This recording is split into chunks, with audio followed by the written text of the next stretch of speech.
Here's your thumbnail, Thomas.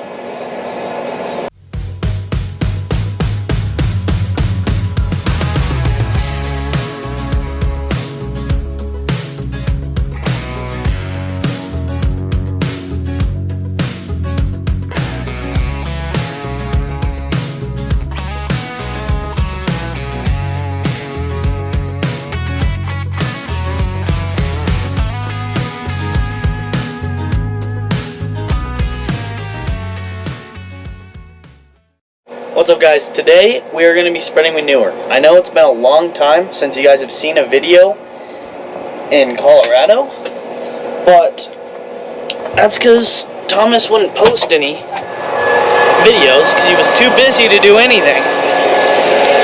But we got our John Deere 8R 340 on our Meyer Crop Max spreader, and we're going to be spreading. There's a lot of manure out here. This is a wheat field. The wheat's not really through yet. It's starting to just pop up. It's the last field that we planted. And there we go. Now you can see it. Our John Deere 544K payloader with a decently sized JRB bucket. That's what we're going to be loading the spreader with. So I'm going to take this and scoop it and dump it. And pretty soon, my dad will be here to run the loader. But for right now, it's just me, because he's getting lunch. So. Oh yeah, she started.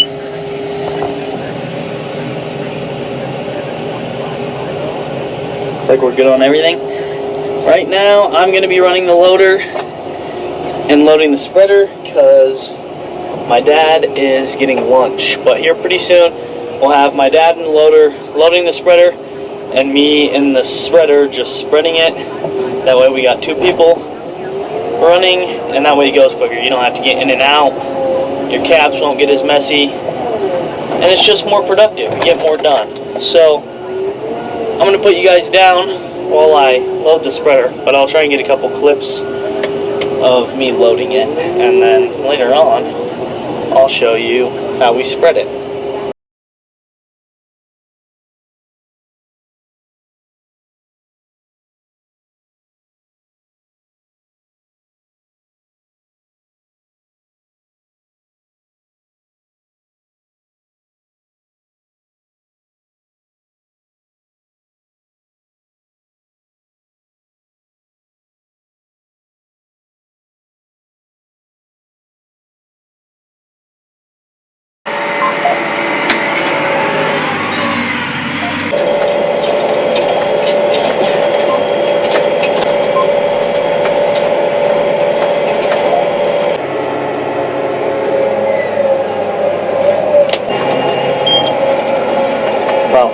I thought it'd be a little bit easier to see in the mirror, but it's really not.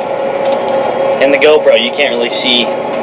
In here, you can see how much you're spreading out the back in the mirror, but through the GoPro, you really can't. So what happens when you drive straight down the rows of wheat instead of going at, like we are right now, a 10-degree angle, is you're going to be packing the soil more right on top of the rows, and it's harder for the wheat to grow, and the ground's just a lot more compacted in those singular spots. So it's harder to get the ground to break up better in any other year of planting something else. It just lives on, packing straight on. So that's why we do it at an angle. It's easier to work up and break the compaction up some more, and it's a lot easier on the crop when you're not just driving straight over it, just pretty much punching it into the ground is what you're doing. So right now we're at 8.5, or more than 8.5, almost 9 ton. He'll load this spreader to about 11, almost 12 usually. With how dry this is, we can't get it that full. With the wetter stuff, it weighs around 20 is what we've been able to get it at. But with this drier stuff, you can only get it to about 11 or 12. So we'll get it to 11 or 12, spread a full round, come back, and load it again.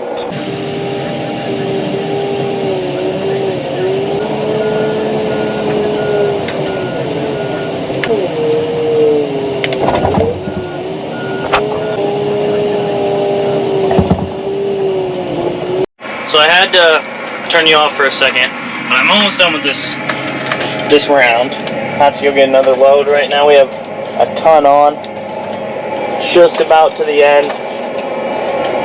And right here I'll show you the hydraulics. Number 3 runs the big door in the back, the gate as we call it. It opens and closes it, and then number 1 runs the chain. So as soon as you click that back, the chains start pushing the manure back, and it also turns on the work so you can see how many acres you have done. As you open the back door with the PTO on, so you first turn on the PTO and you open up that back door and the manure starts to fall out onto the spinners, is what I'd call them, I guess. They're big discs with plates on them. They grab the manure and then they spin and throw the manure.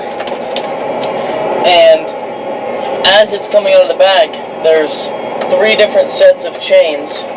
So 2 chains with a bar, and the bars are just more bars, and it comes across the whole spreader and goes underneath and just keeps running in a full circle. And those bars push the manure. As the chains go back, the bars on the chains push the manure towards the back of the spreader. That way the manure keeps coming out of the back where the door is at, which makes for a lot of different parts to grease, including all of this PTO shaft that goes under the entire spreader all the way to the very back of it, and everything on the back discs and up here on the PTO. So as always, I kind of showed you guys, but we have the 2 hydraulics. One runs the gate, one runs the chains. We got our auto steer on, keeping us straight, which is really nice for stuff like this. You don't really need it for groundwork. It obviously is way more efficient, but you could not use auto steer for groundwork, but something like this where you can't tell as much where you are spreading, it's really helpful. That way you're getting it perfect. Got our work on. Obviously I showed you that so we can see how many acres we've done.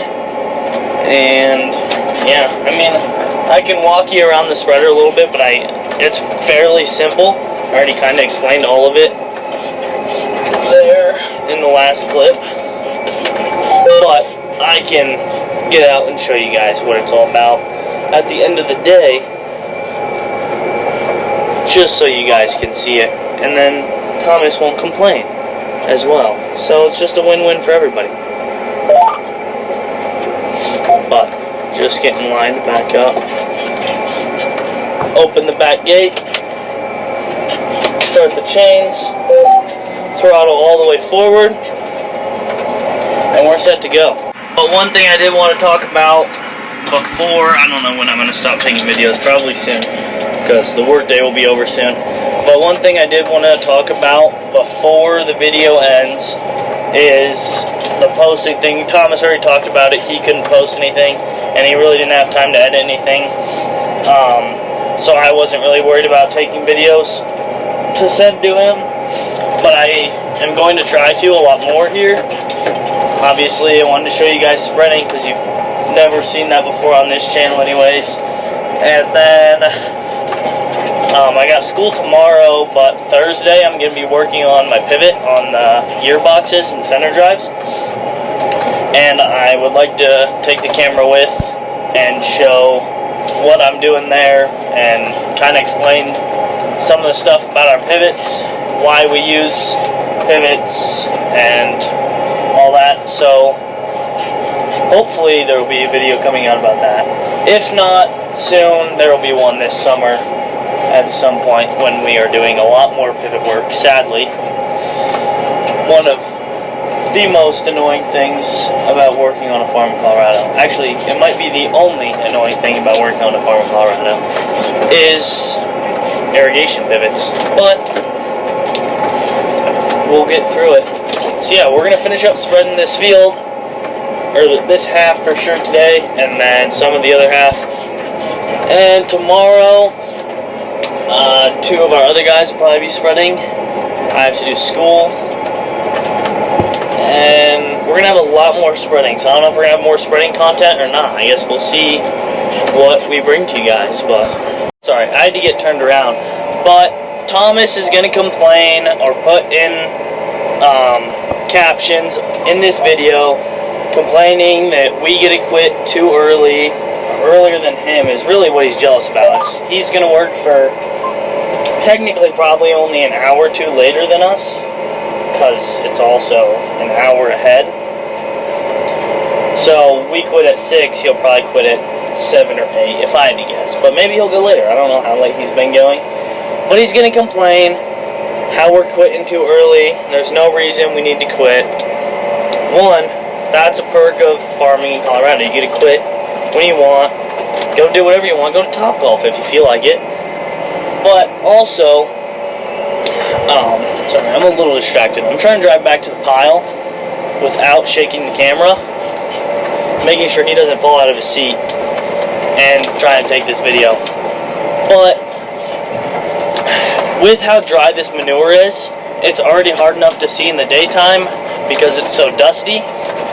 So at night, yes, we have lights on the tractor and on the loader, but when it's that dusty and dark, it's just a pain. So there's no point in working that late when we can start right back up at 6 tomorrow morning, 7 tomorrow morning, and we'll finish this field up before it rains on Thursday and be good to go.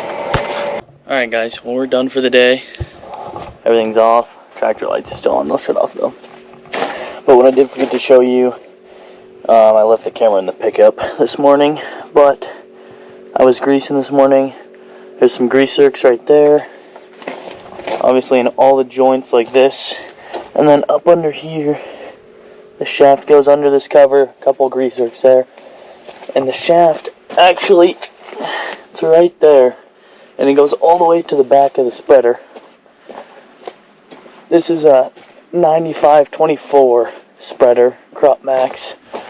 There's, I was talking about the discs, the chains are in there, that's what pulls the manure back, and there's a big spreader back there, I guess is what you'd, or spinner, something, I'm not sure what it's called, to be honest, but it pushes the manure even more back onto these discs. Obviously a bunch of spots to grease there every 50 hours. And then for greasing the PTO, since it comes all the way under the spreader, back to here, you got to grease it at every bearing. So there's grease zerks on the side of the spreader for greasing the shaft, so you don't have to climb up under there. Big floater tires on the spreader. Yeah, like I said, it's a fairly simple thing. Not a lot of stuff I can think about to tell you guys about, but we out.